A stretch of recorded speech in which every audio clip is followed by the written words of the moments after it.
Mhm.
Hmm.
This one.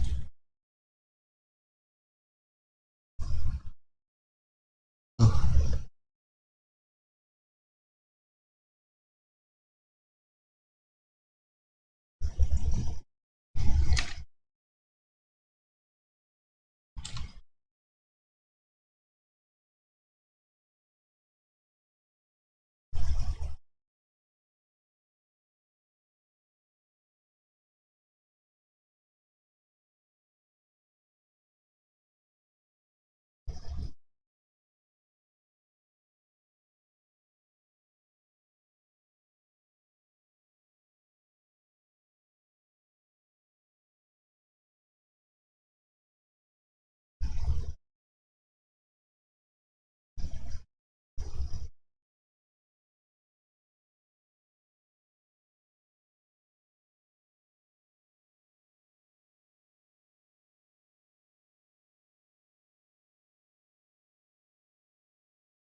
Mhm.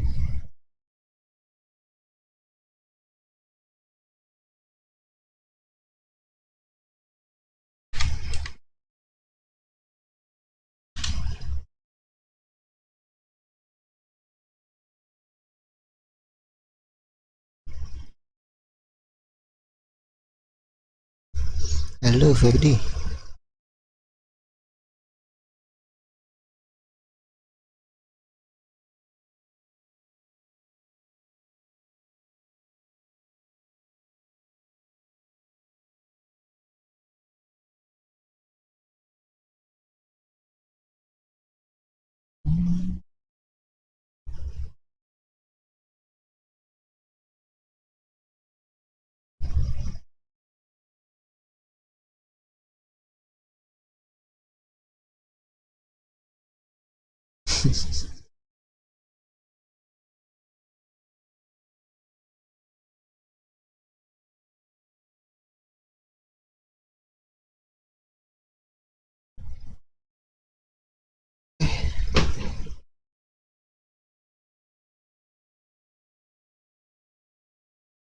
Oh.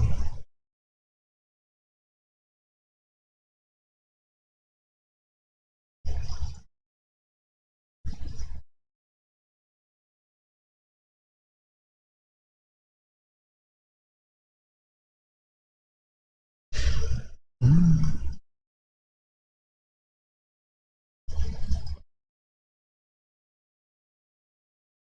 Oh.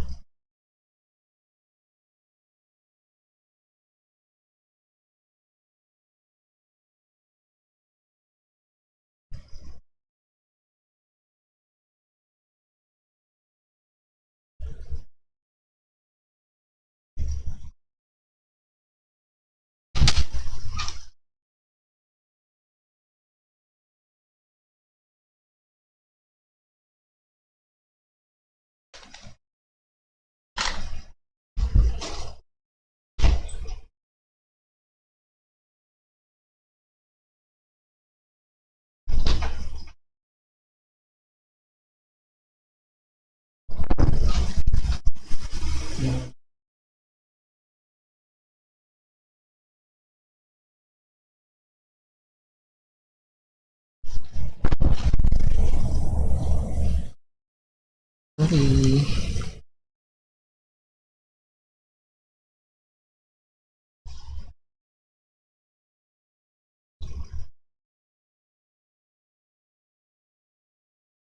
No audio.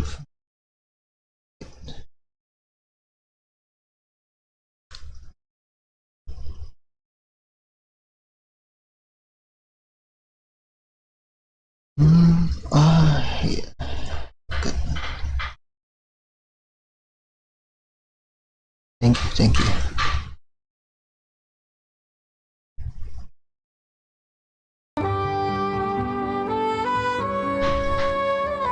Is it fine now?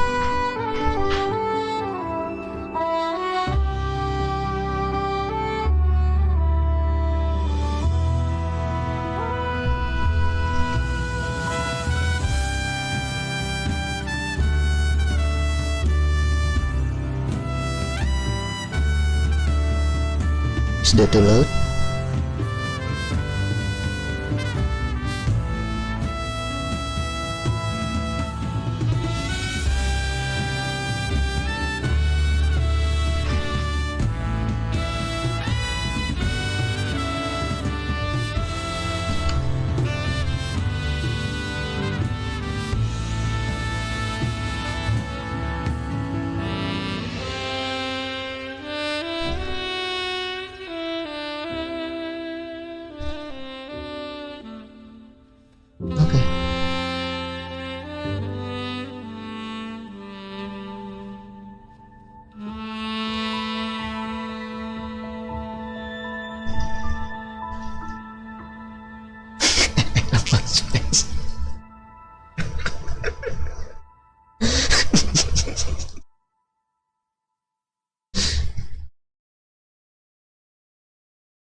Escape.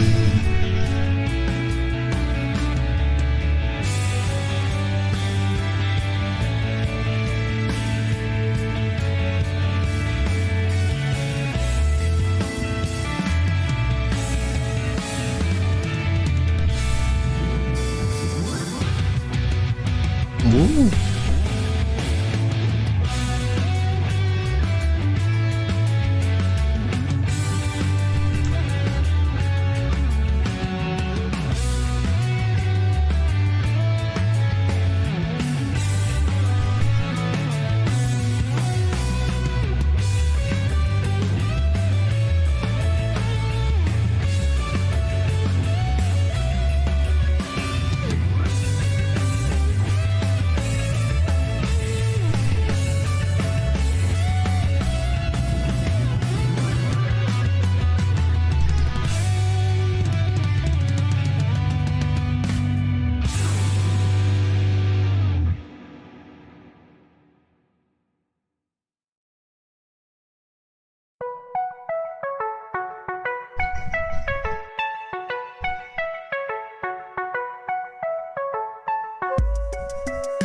Oh.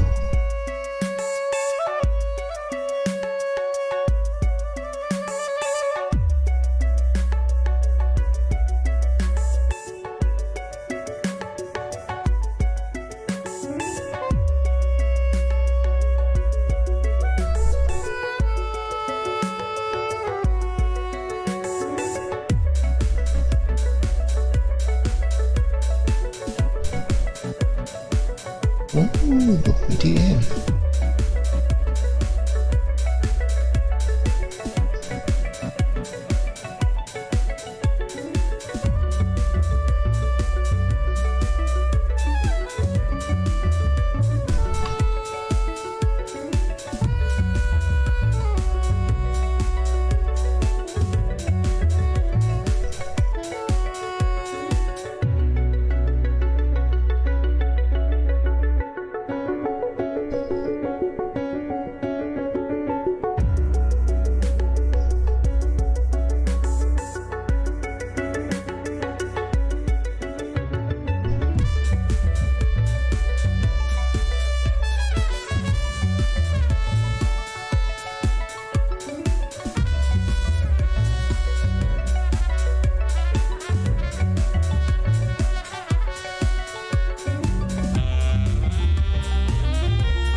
Golden Archipelago.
Nice.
Aku kaki pagi.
Yes.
The transition.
Yes.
Yes.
这里本该接近尾声，但今日我再添一笔，唱与诸位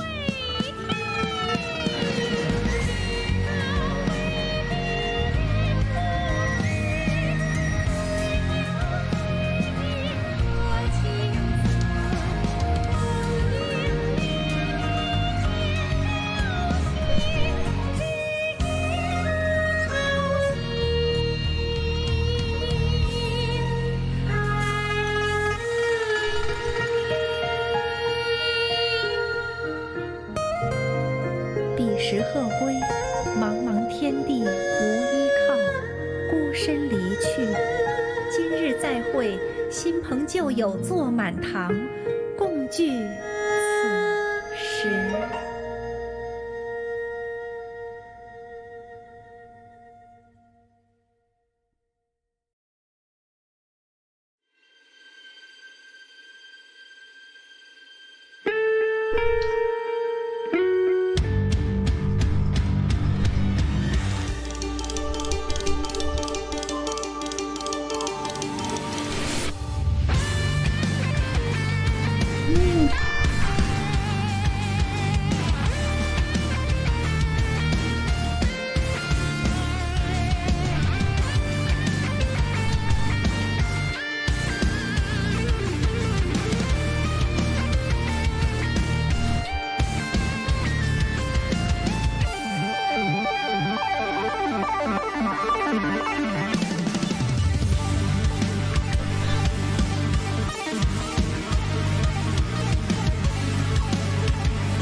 Genshin salah.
next video.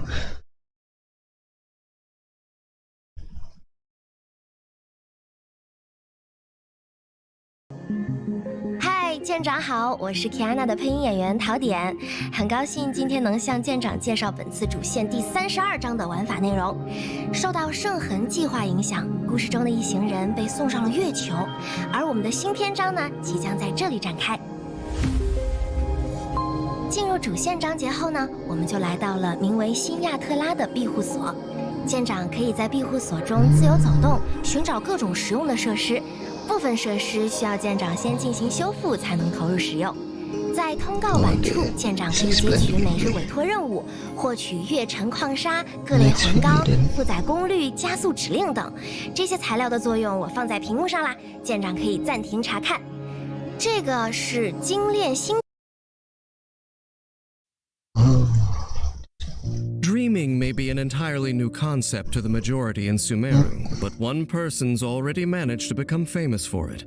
Recently, the strange tales of the sleepwalking eccentric have been circulating in the academia. Rarely used telescopes quietly moving during the night, entire theses finished between dusk and dawn, and a girl seen in the city 1 minute spotted all the way over at Caravan Rebop the next. The only one who can't muster the strength to investigate it from is Japan. Layla herself. Oh, yeah. Chronic sleep deprivation has taken its toll on her energy levels. Can't sleep?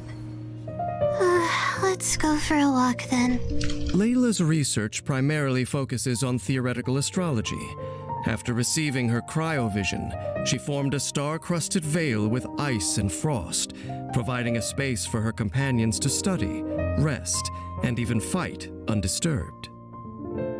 Sometimes, while deep asleep, a friend that Layla never knew she had will secretly come to her aid.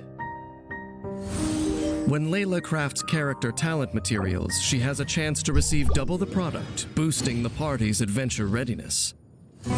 Layla's normal attack can combo up to 3 strikes, dealing physical damage to enemies. Using her charged attack, Layla consumes a certain amount of stamina and performs 2 swift slashes to her front, dealing physical damage.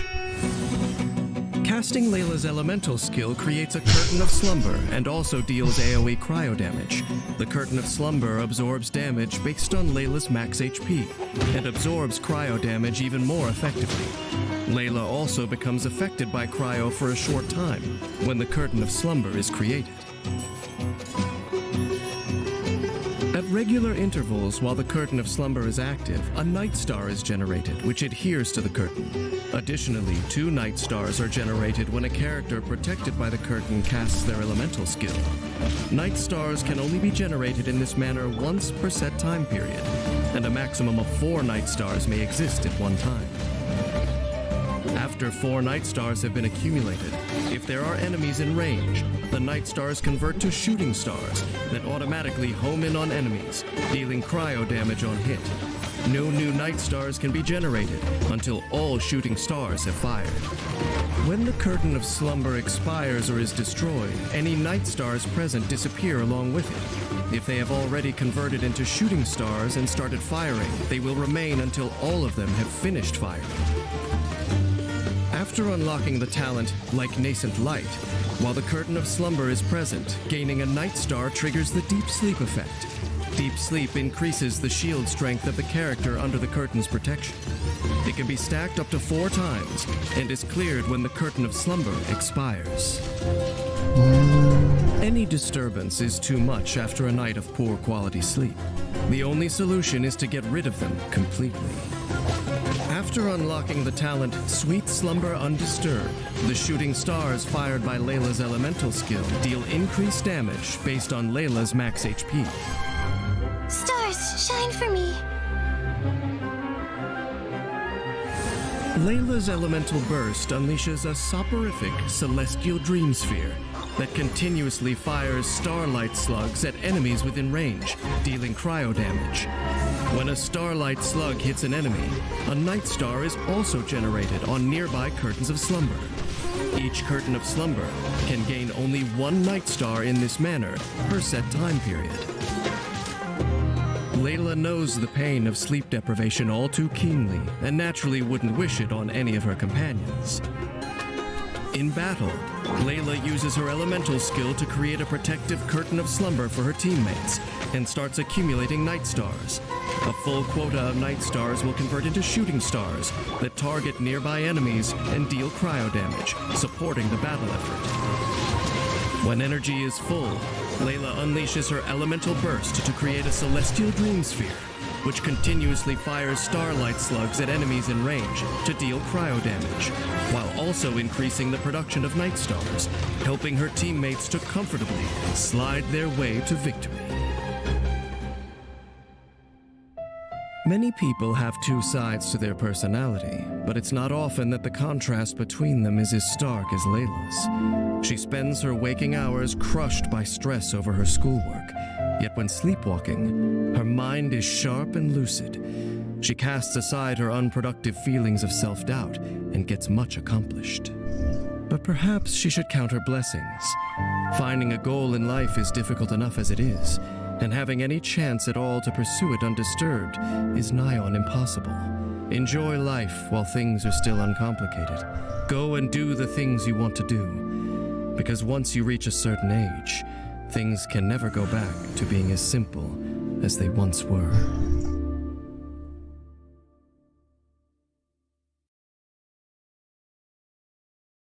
What's that?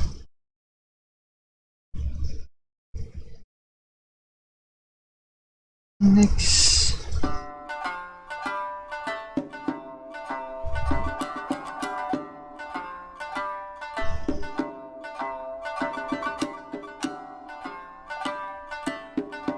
Oh, just music. Next.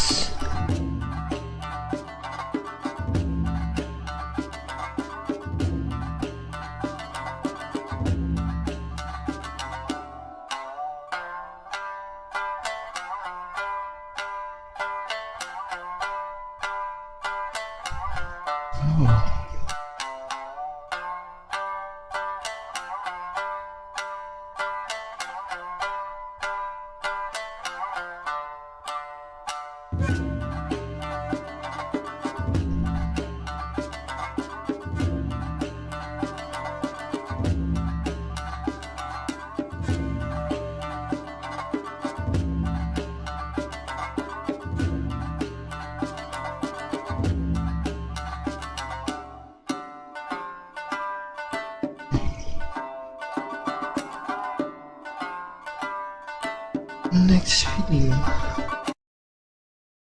Hey, Traveler, what a surprise! I didn't expect to see you here. I bet you didn't waste any time as soon as you heard that Inazuma was organizing a Test of Courage event, right? Huh? I know you. Oh, what am I doing? Well, obviously I'm here scouting out the place. I've been investigating the area and have already figured out all the plans for the event. Of course, I can tell you all the details. We're practically family. I'm Max Middleman, and this is the Genshin Impact version 3.3 special program. Let's roll the version 3.3 trailer.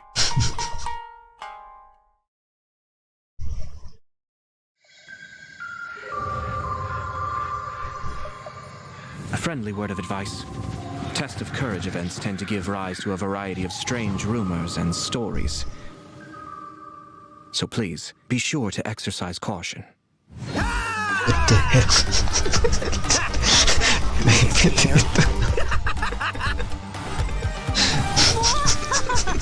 Who goes there? So, is there a real ghost around here? Oh, why this time I have a feeling that it's staring right at us?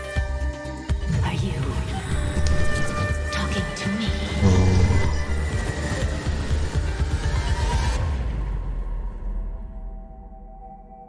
Jester, I have completed the task you gave me. From this day forth, Balladeer and Kabukimono will cease to exist.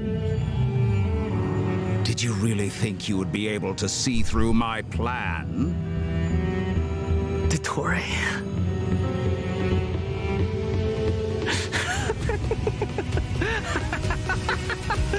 Dottore! In that case, I'll take some time for myself now.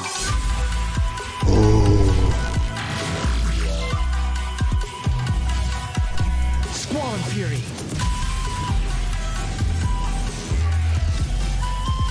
You dare to gaze upon me?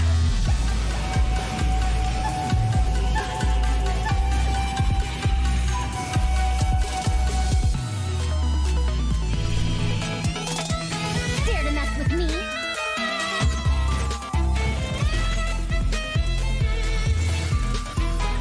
Too late for regrets.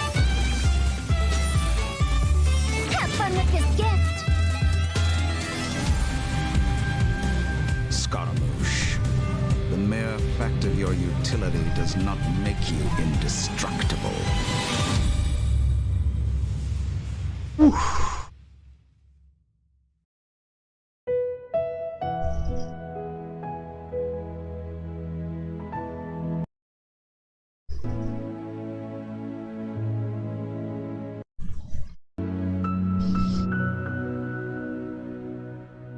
Hey everyone, and welcome to the Genshin Impact version 3.3 special program.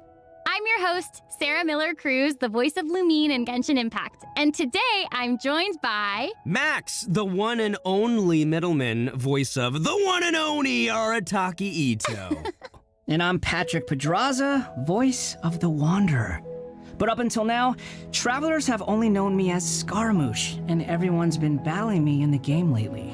Yeah, that's true. But to be fair, it's a really cool fight. It's a really cool fight. Yeah, I know. Anyway, I'm super excited to have the chance to share some upcoming content with everyone. What did you all think about that trailer? Okay, so I definitely saw Irminsul in there, and I am really excited to find out more about it. Yeah, that trailer had everything. It had everything. It had action. It had drama. It was lighthearted in places, but it was dramatic. Yeah. Dude, I'm just super stoked for everyone to see Scaramouche's, backstory. I'm super excited about it for reals. Heck yeah. Well, speaking of that, following the story's development, Scaramouche is still in Nahida's custody. So I bet the question everyone's wanting to know is how he'll become the Wanderer. Yeah, for sure. And there's quite a story behind that. If you're interested, then be sure to play through the Archon Quest interlude chapter, Inversion of Genesis. There is so much to learn in this quest, so I hope everyone checks it out. Oh, come on, man. You can't just leave everyone hanging like that. How about some hints? Come on, please. Please. All right. How can I say no to a cute chibi Ito? You can't. Here's a little preview from the quest.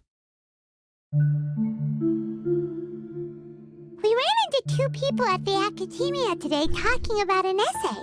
Turns out their topic was about the Tatarasuna incident. From what they were saying, it sounded like lots of Tatarasuna's history is still unexplained. And most of the information we have now is just from people filling the gaps with their imagination. At least that's what they thought. Well, they guessed right about one thing. Tatarasuna was sabotaged. That Oh, was man. pretty rad. Wait, why are they talking about Tatarasuna? I guess we'll have to see. It is interesting, though, to see the Traveler, Nahida, and Scaramouche all together so peacefully like that. Yeah. But in this interlude chapter, Nahida will task the Traveler and Paimon with keeping an eye on Scaramouche while we go with him into Irminsul in search of some information. Oh, interesting. So obviously Nahida must have some reason for deciding to keep Scaramouche around. Oh, yeah, totally. And I'm liking Scaramouche's new style. Ooh, dude's looking sharp. Heck yeah, always. Nah, right. And at this point, he's known by a completely different name, the Wanderer. I love that name. Okay, so I know I'm not the only one who's curious about what happened. I mean, it looks like he's really changed a lot. Yeah, for sure. But I'm afraid that's all we can show for now. Travelers will have They to already experience did the that. story for themselves Did in that game. for I mean, it's better Honkai. to explore the storyline without too many spoilers, right? True. Yeah, I guess you're right. Okay, That's we'll leave the rest Elf for travelers Academy. to discover themselves. But the Wanderer is also going to be a new playable character in version 3.3, so let's talk about that. I'm sure many of our viewers are curious about his talents. Heck yeah, sure thing. Let's have a look at the Wanderer in combat. Yes, please. There's no need to exchange pleasantries. It's rather pathetic to force a conversation just to occupy silence. Ooh. The wind rises.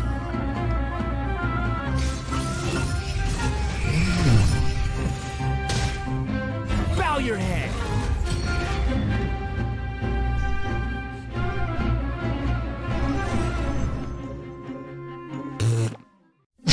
All right, Patrick, you're up. Help introduce the Wanderer for us. Sure thing. The Wanderer is a catalyst user and has an animo-vision, so he uses wind blades to perform ranged normal attacks. Wait a second, wind blades? Not the same as the Traveler's wind blade, though. Okay. So, as everyone probably already noticed, the Wanderer can hover in the air when he Much casts his love. elemental skill. Upon using his elemental skill, he will first deal AoE damage before leaping into the air and entering a hovering state. So, while hovering, the Wanderer's normal end charge attacks will be converted into Kugo Fushudan and Kugu Tofukai respectively. The damage they deal and their AoE will be increased. Their damage will be considered normal and charge attack damage, respectively. Also, Kugu Tofukai will not consume stamina, and he can remain hovering for a certain duration. That's so awesome! He can fly! I know, right? But he can't stay hovering forever.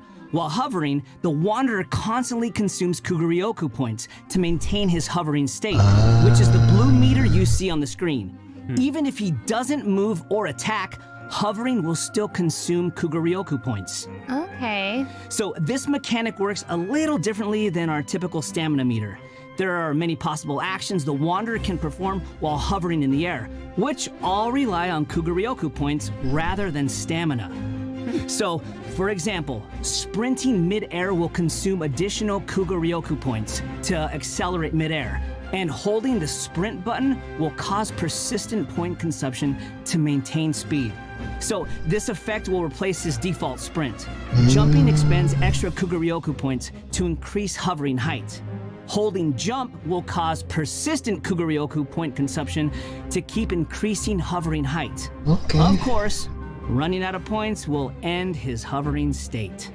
Oh, okay. So travelers will need to plan their actions while hovering. Exactly. So, with his talent, Jade Claim Flower, when casting his elemental skill, if it contacts Hydro, Pyro, Cryo, or Electro, that instance of the skill will receive a corresponding buff effect depending on which element was contacted. So, for example, increasing his Kuguryoku points cap, attack, crit rate, or restoring a set amount of energy upon hitting opponents with a normal or charged attack. The Wanderer can have up to 2 different kinds of these buffs simultaneously. Ooh. Oh, look, check that out. Part of the halo behind him changes color depending on the buffs you get. So travelers will be able to easily understand what effects the Wanderer currently has. I like that. It's helpful and still looks really cool. Yeah. So, after unlocking another talent, Gales of Reverie, when the Wanderer is in the hovering state, if his normal or charged attack hits an enemy, there is a set chance to gain another buff effect, allowing him to sprint midair without consuming Kuguryoku points. Additionally, this buff effect will fire wind arrows to attack the enemy. Ooh. Oh, dope. I'm sure extra buff effects like that will go a long way for players when they're in combat. Yeah, for sure. And if you've noticed, there is a colorful aura of light around his body to indicate when that buff effect is triggered. I saw that. That's pretty cool. I love all the detail they've put into the Wanderer. All right, this brings us to the Wanderer's Elemental Burst. Sweet. Yay! So, check this out. Upon unleashing his burst, he compresses the atmosphere and stomps it down toward the enemy. So, travelers should note that if the Wanderer is in a hovering state when he unleashes his burst, then the hovering state will end and he will begin descending after the burst is completed. Okay, this stomping animation is a little aggressive. Yeah, but it's cool.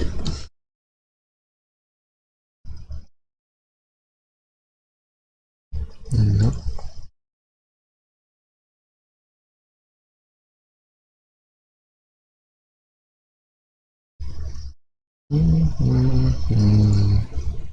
Man.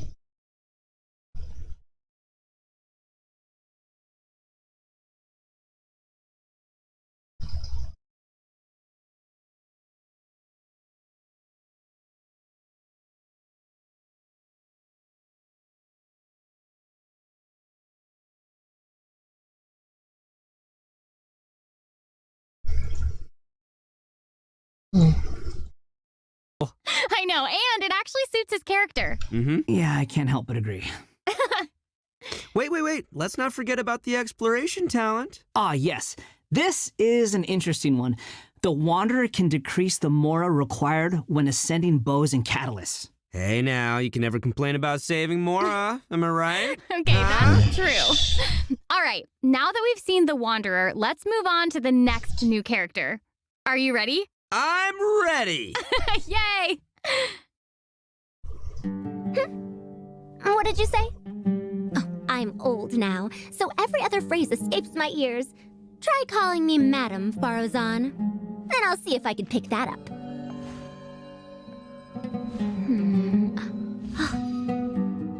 Huh?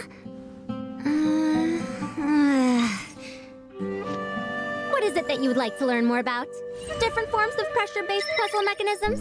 The base layer design of elemental monuments? Huh. Wait. Did you forget to call me Madam Farozan just now when you asked your question? Whoa! What? There's nothing wrong with being afraid of thunder, even at an older age. Oh, she sounds sassy. Yeah, and smart too. She seems so awesome. She's fun. I wonder what her skirt's made of. I know, her design is so cool and really detailed. I love it. So, even though she looks super young, she's actually an old person? Like, where's my teeth? Well, she's not that old. Oh, right. Could've fooled me. Faruzan's age is probably still nothing compared to Scaramouche. But let's call him the Wanderer, Sarah, please. Okay, you know who I meant. Actually, now that I think about it, yokai can also live a really long time too. That's right, yeah, no, and speaking of age, isn't the Traveler's age also kind of mysterious? That's true. It looks like all of our characters are intriguing. But it's safe to say that Faruzan is way older than most people in Teyvat. Faruzan works in the Academia's Haravatat Darshan and has been a hairbod, which roughly means mentor, for over a century. So I bet everyone out there is wondering if she's also some kind of creature blessed with long life, you know? Like Klee? No, she's actually just your regular, typical human being. Oh. Well, maybe not this so one typical. About 100 years ago, Faruzan was an is undisputed Asian genius, person. traveling all around Sumeru and solving many puzzles and mysteries. The notes she left behind eventually became the basis of mechanical research for later generations. Whoa, she sounds pretty amazing. But later, she accidentally stumbled into some ruins while trying to solve a puzzle. There, she encountered some strange phenomenon which stopped her from aging, and was trapped there for nearly 100 years. Woo!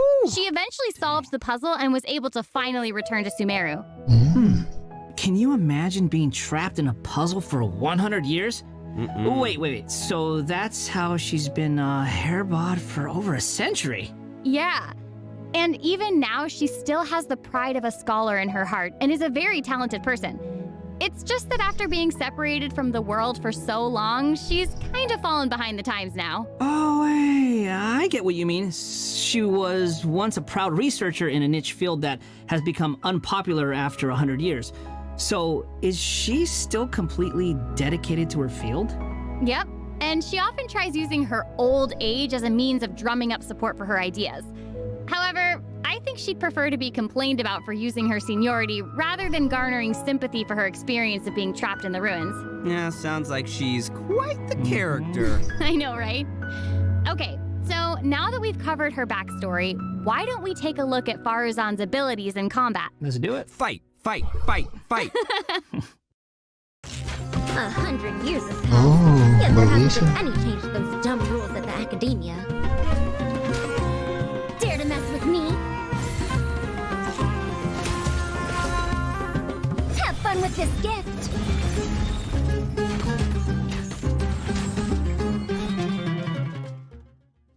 I love all the geometric shapes when she's playing. Did you guys see that? Yes, there's so much geometry, and I took geometry. It looks so cool. Ah, yeah. So Faruzan is an animo character, and she wields a bow as her weapon. Her normal attacks are the usual bow attacks you'd expect from a bow user, so there's not too much to say about that. But her skills are where things get interesting. Her elemental skill deploys a polyhedron that deals damage to enemies. After After using her skill, her next aimed shot will become a special attack that creates a vortex, pulling nearby objects and opponents in. Oh, nice. So she can clump enemies together. And there's also another thing about her special charged attack.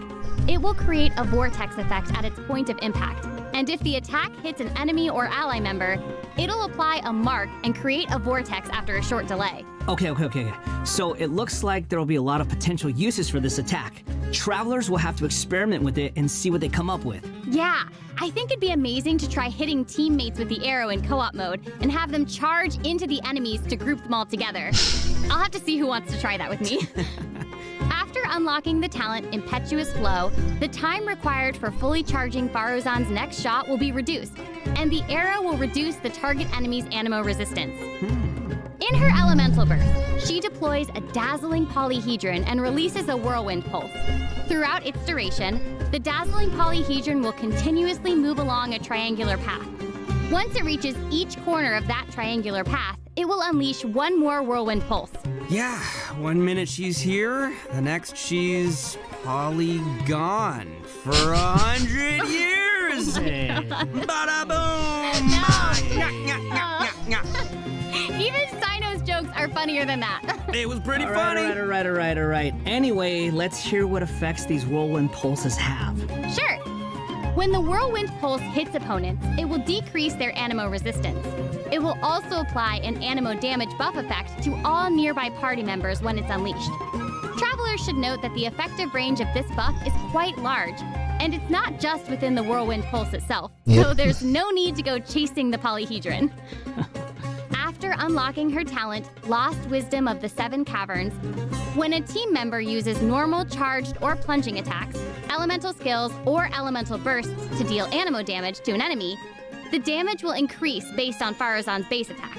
This effect can only be triggered once for a certain duration of time. Oh, so it seems she'll be the solid support. Yeah. Totally! And as a researcher of mechanics and puzzles, Faruzan has taken it upon herself to explore many ruins, with her travels taking her all across Sumeru. Her exploration talent reflects this, and she gains more rewards when dispatched on a Sumeru expedition for 20 hours. I'm sure no other mentor in Haravatat has 100 years of experience in solving puzzles. Yeah, I gotta say, that's pretty hard to beat. So, the big question is, when can travelers expect to get these new characters? That is a good question. Let's talk about the upcoming event wishes. In the early part of version 3.3, the Wanderer and Arataki Ito will be available via their own event wishes. Faruzan will also be making her debut in these event wishes. In the later part of version 3.3, we'll be seeing rerun event wishes for both the Raiden Shogun and Kamisato Ayato. And last but not least, the new 5-star catalyst, Tule Tula's Remembrance, will be appearing in a new weapon event wish. And that's not all. In version 3.3, 2 brand new artifact series will become available. So travelers should be sure to check out the corresponding domain. Woo! More artifacts! All right. I hope travelers will have fun experimenting and trying new combinations with these. Yeah. Okay, we've already talked about a ton of new content, so why don't we take a quick break with another redemption code? Sounds good. Roll out the code. Woohoo! Sounds good. Oh, mastery.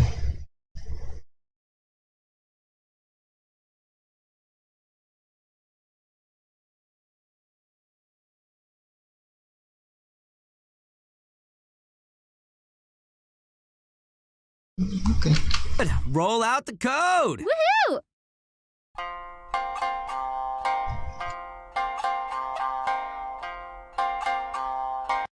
Special program. Okay, Patrick, what do we have? Welcome back to the version 3.3 special program. Okay, Patrick, what do we have next? So next, we'll be covering the upcoming events for the new version. That's right. We've already mentioned the Test of Courage event, and I'm sure plenty of you were wondering about that, so let's start there. Aha! You must be here to participate in the Test of Courage. I can already see a dark aura surrounding the two of you. If you carelessly go running into the event, all it'll take is one little misstep, and the darkness will swallow you up.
Hello, I'm back.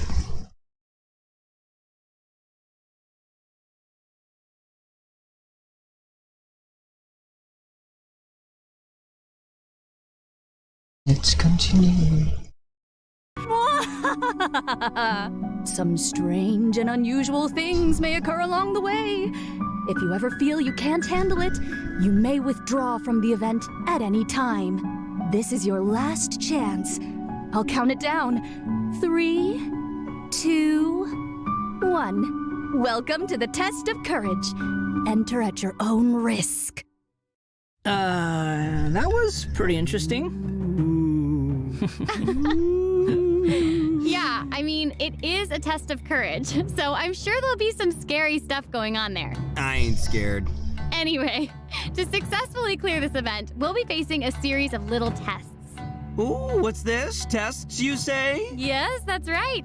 Word has it that if you walk around the test of courage, you might find yourself encountering a special sort of game. We've already got the rules down, so I'll do a quick introduction. Basically, travelers will have to control a bouncing bar to bounce a ball and use skill ball effects to break as many bricks as possible. Okay, I'm liking this one. Seems pretty straightforward. During the game, travelers will be able to trigger elemental reactions to break bricks more effectively. Nice! It even has elemental reactions. Yeah, we can control the character to move the bar. When the character we're using is either pyro, hydro, cryo, or electro, the corresponding element will be applied to the bar. By switching characters, you can change the element of the bar. Okay, all the pieces are falling in place now. The bar can infuse a certain element, and the blocks also have their own elements, so causing a skill ball of one element to hit blocks of different elements will trigger elemental reactions. There, how'd I do? Yep, you nailed it. The bar will add the element corresponding to your character. Besides triggering reactions the way you just mentioned, if a skill ball is already infused by an element and it hits the bar, it will also trigger a reaction, causing the skill ball to have some additional effects. When preparing your team, you can equip modifiers to receive various buff effects, which will help you successfully clear the challenge. Oh, nice. Also, when there are less than a certain amount of bricks on the board and the ball lands another hit, the bar will unleash fireworks. Whoa, cool. Yeah. Travelers can utilize this effect to break some bricks that would normally be difficult to hit directly.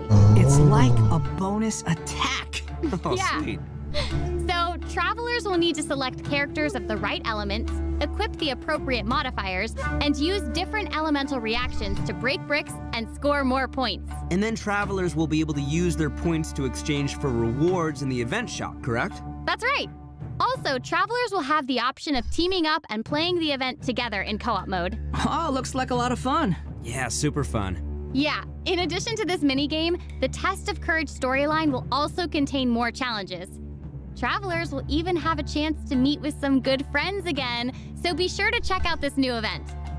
All right, let's move on to our next event. Okay, so next up, we have a race event called Across the Wilderness.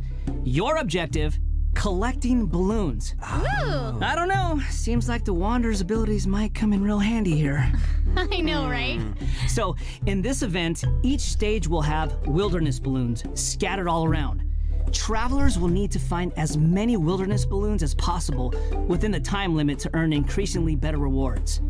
So during the challenge, travelers will be able to utilize their character's skills and talents.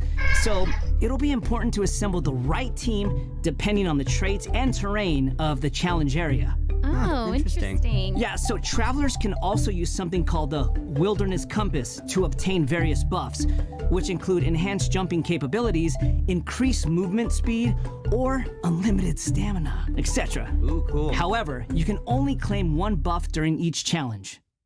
You must consume Blessed Energy to use the compass and gain the selected buff. You may charge the compass up by finding wilderness balloons or interacting with Blessed Energy in the challenge. Or you can always wait for the compass to passively charge over time. Yo, this event looks pretty crazy. It's almost like watching parkour. Yeah, there are two different kinds of wilderness balloons in these challenges. The first is harvest balloons, which will increase the overall progress of your search for wilderness balloons. The other kind is sonar balloons, which will cause several harvest balloons to appear around you for a set amount of time. That's awesome. So there will be 5 stages available for this event, and travelers will need to consider the conditions and terrain of each stage to come up with the best way to complete it. Also, travelers may team up in co-op mode for challenges. Ooh, more chances to play together. I love it. Yeah, same. Okay, let's move on to our next event. Everyone's favorite game of hide and seek is back with the Wind Trace event. And of course, this is going to be another co-op event, and I, for one, am super excited for it. Cool. There's nothing like a good co-op. Many of you might already be familiar with this event by now, but there have been a few changes. Let me introduce what travelers can expect to see this time around. We can probably skip some of the basics this time. You know, players either hide or seek. And then... Okay, wait a second. There actually might be some new travelers out there who've never seen this event before. So why don't you start with some of the basics? Right, good point. Okay, let's start at the beginning then. This is a game with a long history in Mondstadt. Travelers will be split into 2 different sides, the Rebels and the Hunter. You will need to use skills and master the art of hiding or chasing down others to win this event. The goal of the Hunter is to capture all the Rebels, while the Rebels run or use other means to keep themselves from getting caught by the Hunter. Okay, that's straightforward enough. So what else you got for us? Well, some travelers may remember playing as the Rebels and getting caught early in the game. Once that would happen, all you could do was spectate and watch the rest as the others continue playing. But this time around, once you're caught, you'll still be able to participate in the match, even in observer mode. Ooh. Yeah, it's pretty cool. Once you're in observer mode, you can't be seen by other players and will receive the illusory beacon skill. This skill will allow you to place a random beacon to confuse the Hunter. If your beacon successfully tricks the Hunter and is destroyed, then the Hunter will suffer an obscured vision effect. So even after you've been captured, you can be like a little ghost, trying to help your teammates by disrupting the Hunter. Yeah. That's pretty fun. And at least you won't have to sit there and just watch the rest of the match anymore. Exactly, but what does the Hunter get this time? I mean, we gotta keep it fair. Some new Windward arts have been added for both the Hunter and the Rebels. The Hunter will now be able to use the Hunter's Net. This net can be thrown and will remove any Rebel disguises within its range, and will notify the Hunter that a Rebel was detected. If a beacon is caught in the net, it'll be destroyed and the Hunter will not suffer from obscured vision. Nice. So I guess if you love playing Hunter, you'll probably love this. Oh yeah, you definitely should. The skill Rebels used in previous versions of the game to place beacons can now only be used by players in observer mode. However, the Rebels will be able to use an all-new Concealing Beacon skill. This skill will allow you to deploy a beacon for a set duration and remain invisible while you're around that beacon. All players, including your Rebel teammates, will be unable to see you while you're invisible. If the Concealing Beacon is destroyed by the Hunter, then the Hunter will have their vision obscured for a short time. Sounds pretty fun, huh? Yeah. Yeah, so even if you end up being captured by the Hunter at the start of the game, you'll still be able to participate and assist your teammates. And, did I mention Primo Gems and other rewards? The good stuff. So be sure to check it out. Oh, that's awesome. Seriously, I can't wait to play with friends. Okay, our next event is a combat-based event. Time for some combat! Whoop, whoop. In a forbidden place warded by dust and sand, mysterious foes have assembled lines of fortifications to stop your coming. Ooh. That's right, a new edition of Misty Dungeon will arrive in version 3.3. Stoked. Sweet. But this time around, there will be a total of 7 trials with different themes awaiting you in the Misty Dungeon. Each has a different leyline disorder, and travelers will have to adjust their teams according to the disorder's effects and the distribution of enemies. There will also be trial characters for you to select from as well. After entering the domain, travelers will need to go and complete 3 challenges to collect ancient runes. After collecting power from 3 ancient runes, we can power up the control array and proceed to the final challenge. Also, throughout the trial, additional benediction mechanisms and challenges will appear. Travelers may choose to interact with these to increase the leyline disorder's effects or revive and heal your team. You know, If it were up to me, I'd say just go for all the challenges. I know, but travelers should keep in mind that the challenge objective for each trial might be different. So be sure to check the objective and aim for that while proceeding. In terms of rewards, travelers can look forward to winning Primo Gems and other various prizes. Yes! Ooh, I like prizes. And last but not least, version 3.3 will also have leyline overflow events. Travelers can look forward to saving their resin and earning more Mora and experience books. Nice, that's awesome. That'll be great for all the travelers out there still leveling up all their new characters. And even if you don't need those resources now, it's always good to stock up and have more on hand, am I right? Yeah.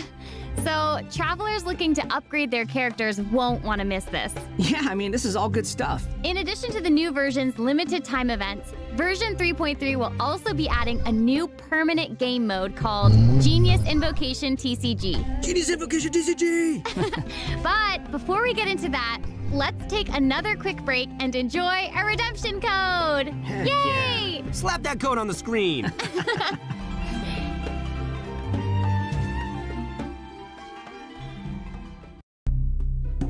Welcome back, everyone!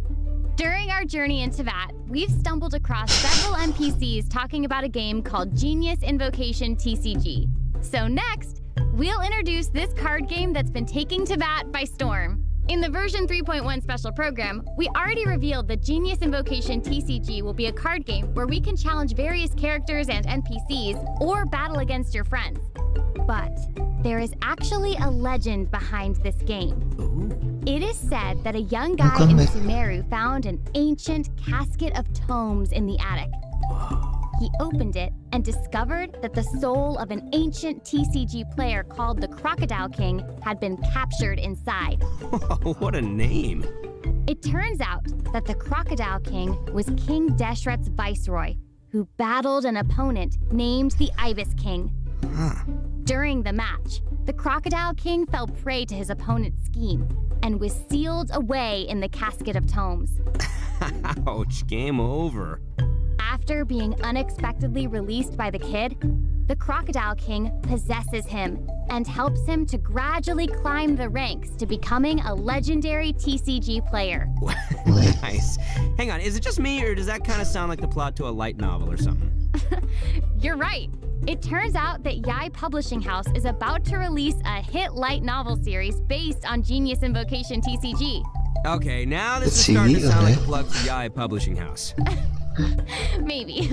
But anyway, that's the legend on how Genius Invocation TCG came to be. Though it's probably just a story they came up with for marketing the game. So while you were telling us about the story, I was over here researching the rules to the game.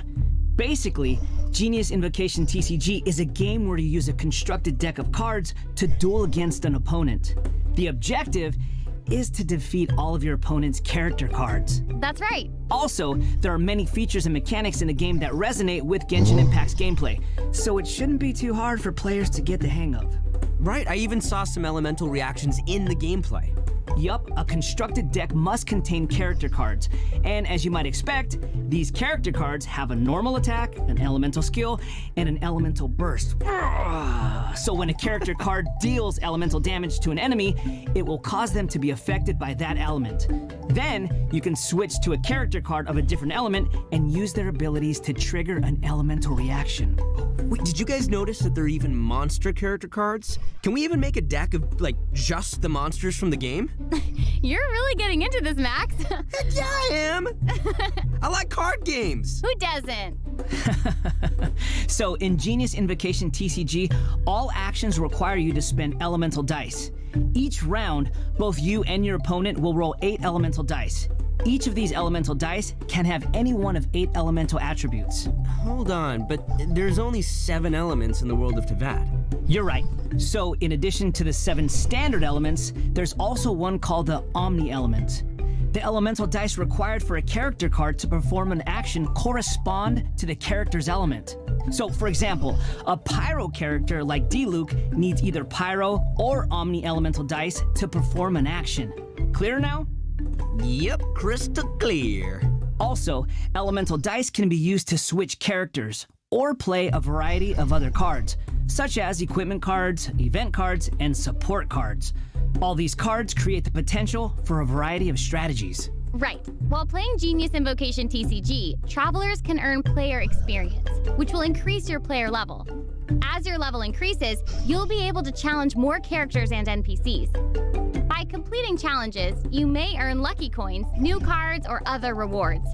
Lucky coins can be exchanged in the event shop for cards, or can even unlock dynamic skins for certain cards. Dynamic skins? Those are cards that have moving illustrations, right?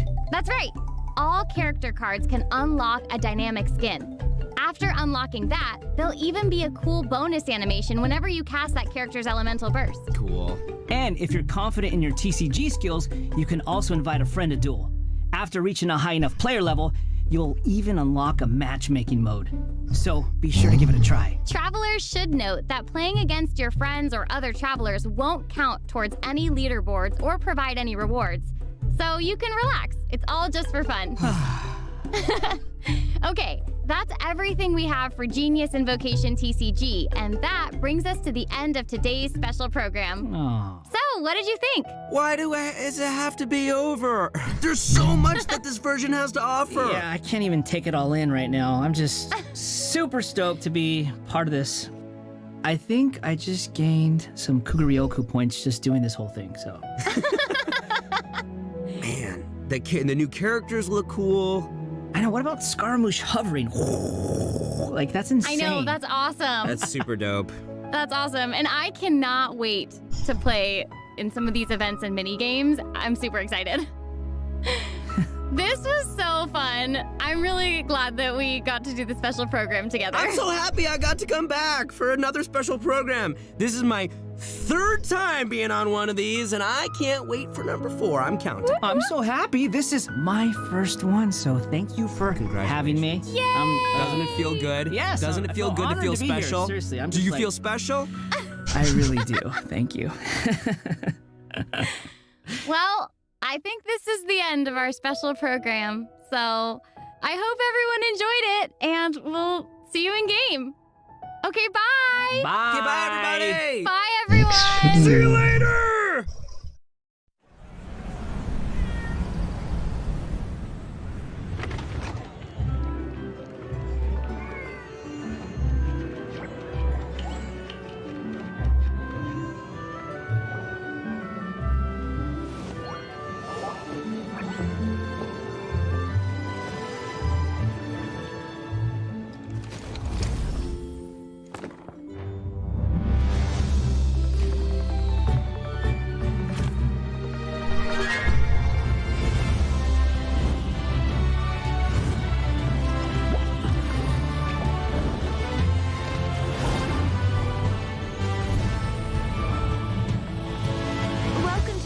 Tail. Ah, what a nice surprise. Don't tell me you came to learn Genius Invocation TCG without bringing any cards. It is time to see what you are made of. With sword comes shadow. Go as one!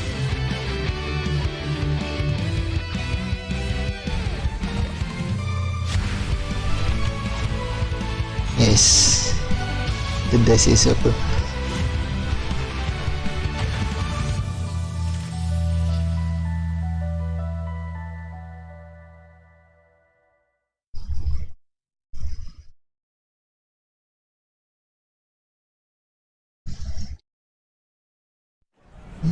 Next.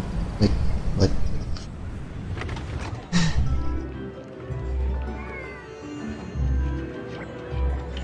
Last video. 英語を回帰する沈まない船にとって新たな始まりは相反する2つの意味を持つ。終焉に封じられた無限の時間の中、そういった争いは何度もあった。時間の中、そういった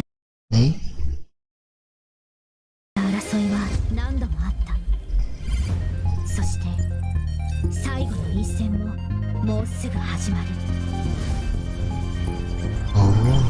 彼女たちが唯一の可能性に触れ、自分たちの物語を残すことを祈ってる。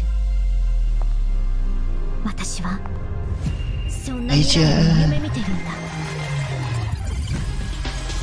ハイペリオンラムだ。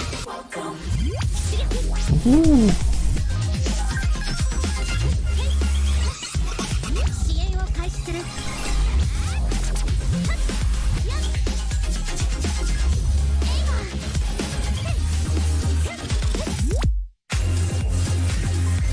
エイマーシップのパワー最大変化。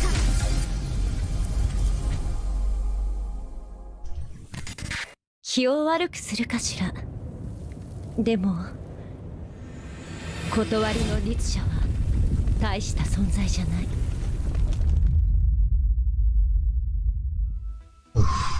Hello, captains. Hi, everyone. Huh?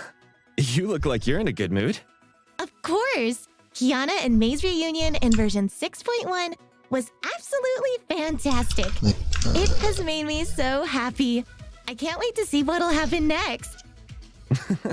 Since you're so excited to get started, let's talk about the main story first. Perfect. During version 6.1's main story, the Hershers were stuck on the moon due to Project Stigma.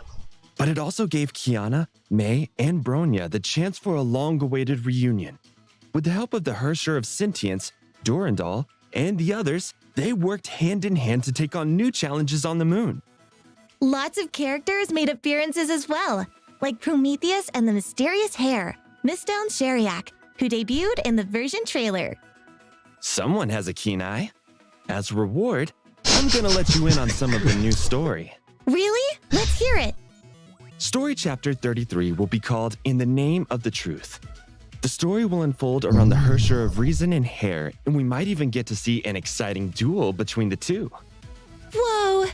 And as the exploration of the moon continues, the nature of Honkai and Project Stigma will gradually be revealed. More of the story will be available for captains to check out later. I can't wait to play the new version. As the story progresses, captains can follow the protagonist to explore the new Final Crater area. A new map? That's great! Are there any new game modes for the story chapter? In version 6.1, I really got lost in the mining feature, and it was super fun. There'll be plenty of new modes to play with. The artifact system Remains of the Old World will be released in Story Chapter 33, and you'll need to complete specific side missions to unlock it. You can check Final Crater artifact points via the artifact collection system and collect artifact shards at the artifact points. After collecting a certain number of shards, you can piece them into a complete artifact and receive corresponding rewards. In Final Crater, you'll also be able to take on the new challenge mode, Iron Mirage, where you'll play as Mark II and explore mysterious facilities left behind by an unknown civilization. The ruins are pretty intricate, and you'll find yourself avoiding dangerous electromagnetic fields and collecting mysterious shards as you go. You'll also have to correctly activate certain mechanisms to clear blocked paths and reach your goal. Of course, with the new area in game mode, come new rewards. After the version 6.2 update, the Solium storage score milestone rewards will increase. In Core Refinement, collect a certain number of Solium cores to exchange for more rewards. Yes. Along with the main story event, there's another major update with the new version, right? That's right. The new SP battlesuit Chrono Navi I Hyperion Lambda. I was shocked when I first saw her in the story. The once cabbage-headed Ai-Chen I knew has suddenly grown up, looking stunning and graceful.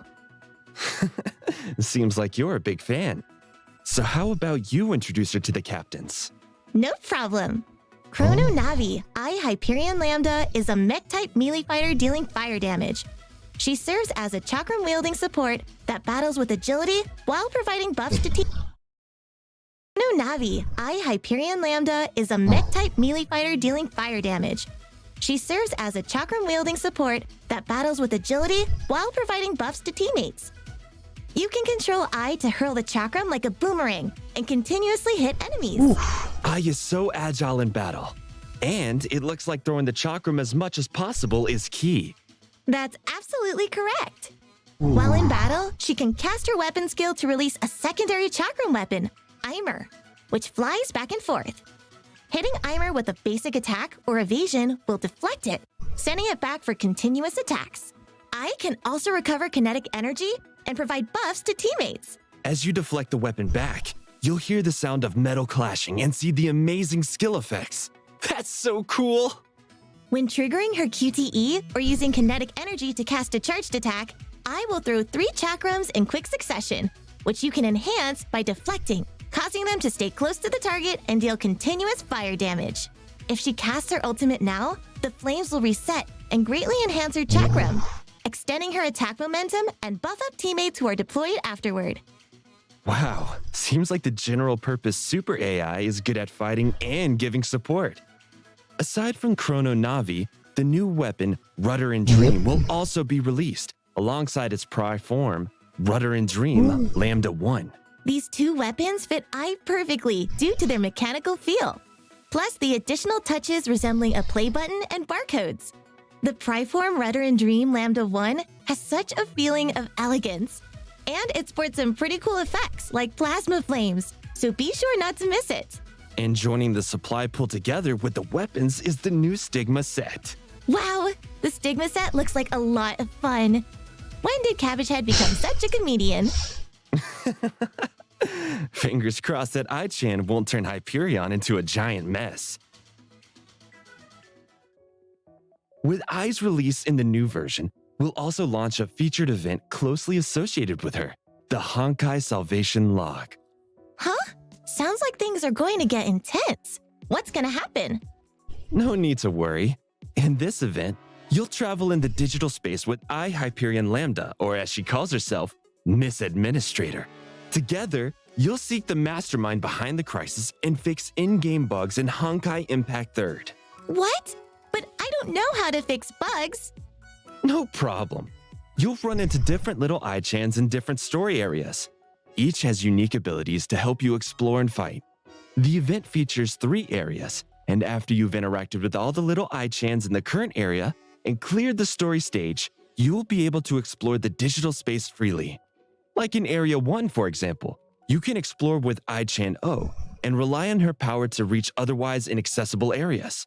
You might come across doors too small for you to enter, but you can control Ai-chan O to get through before using the skill to switch positions with Ai-chan O.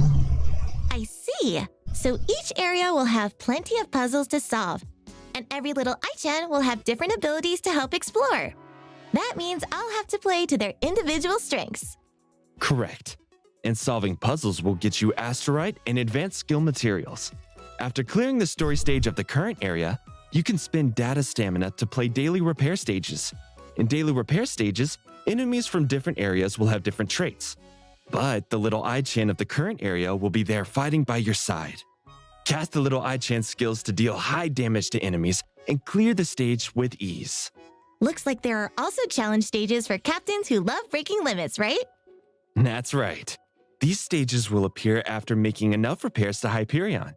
After defeating regular enemies, you can take on the stage boss and earn more points by dealing more damage within the time limit.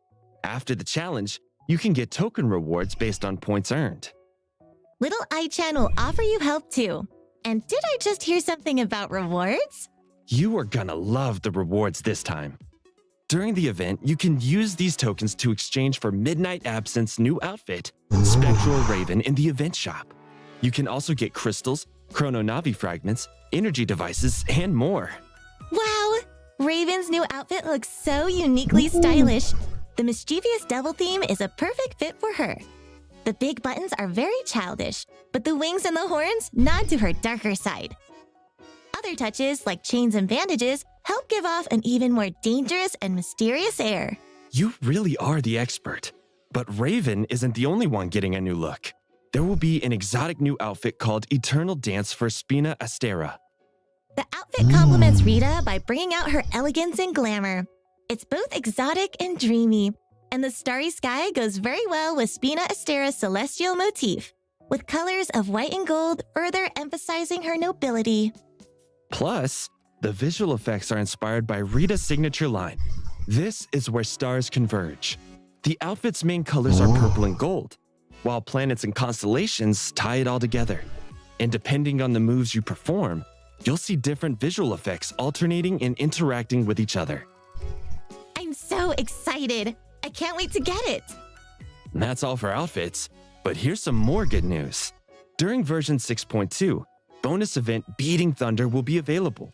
Complete 4 specific missions during the event to get a Hersher of Thunder character card on the event page. After the version update, limited time top-up bonuses will also be available. You can top up a certain amount of crystals or B chips, and choose from one of the following: Hersher of Sentience rank up stamp, Stygian Nymph rank up stamp, or Ancient Legacies. In addition, supply cards, Ancient Willpower, and more rewards await you. After the version 6.2 update, log in to get SP Battlesuit Chrono Navi fragments, crystals, and asterite. And log in during the New Year event to get an emblem. After the version 6.2 update, Pri-Arm forging level limit will be lowered to 50. This will help make the fight against Honkai a lot easier for new captains. It's awesome! Captains who are level 50 and higher can now forge Pri-Arms. After completing Breakthrough and reaching level 81, you can also increase the Pri-Arm level limit. Weapons can be upgraded to level 65, giving them much higher combat power. However, captains who are level 80 or lower will still be unable to upgrade Pri-Arms, and the level limit of Pri-Arms will remain at 50. In version 6.2, there will be a major overhaul of the material system to help simplify things. After the version update, Sakura Shard, Twin Sakura Shard, Sakura Will, Greatsword Blade Piece, Titanium Barrel, and Micro Reactor will be converted to a new material called Fluid Alloy. And Nano Ceramic and Twin Sakura Will be converted to a new material called Fluid Alloy Block. And Resin Converts, Smelted Core, Gold Pin, and Honkai Cube will be removed. That's great news! The simplified material system should be much easier to understand now. Developing characters and weapons will be a lot more convenient. That's right. And you can follow our official announcements for detailed rules regarding changes and conversions. We hope these changes will offer a better in-game experience for everyone. Captains, that concludes today's program. See you next time. Bye!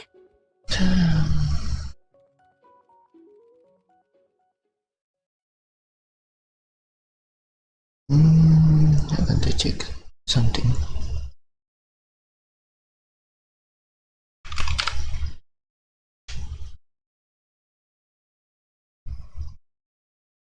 No.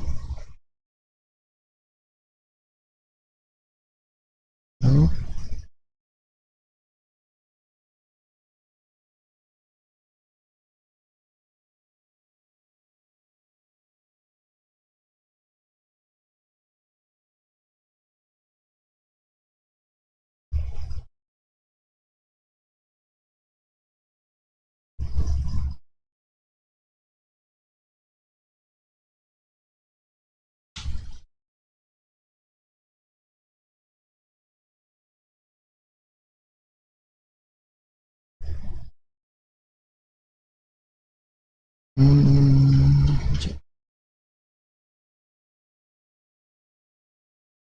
Hey, Traveler, what is...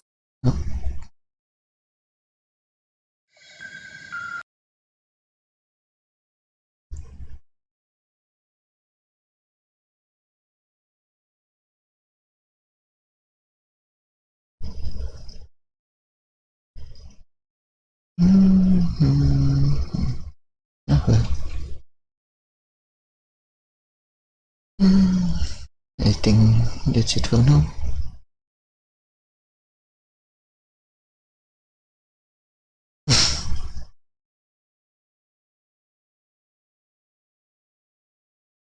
Yeah.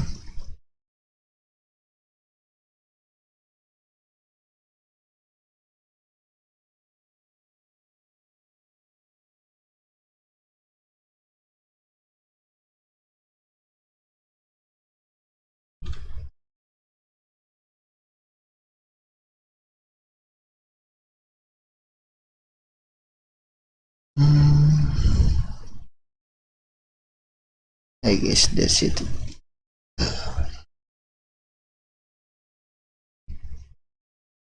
Thank you for coming. Listen.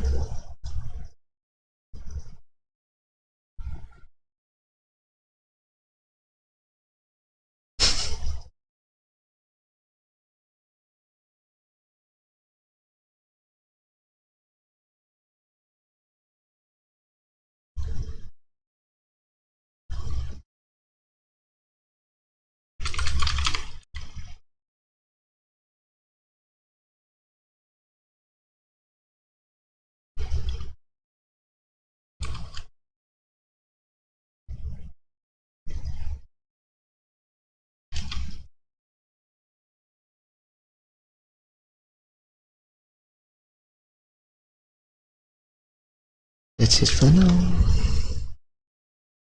Thank you for watching. Thank you for coming. Bye.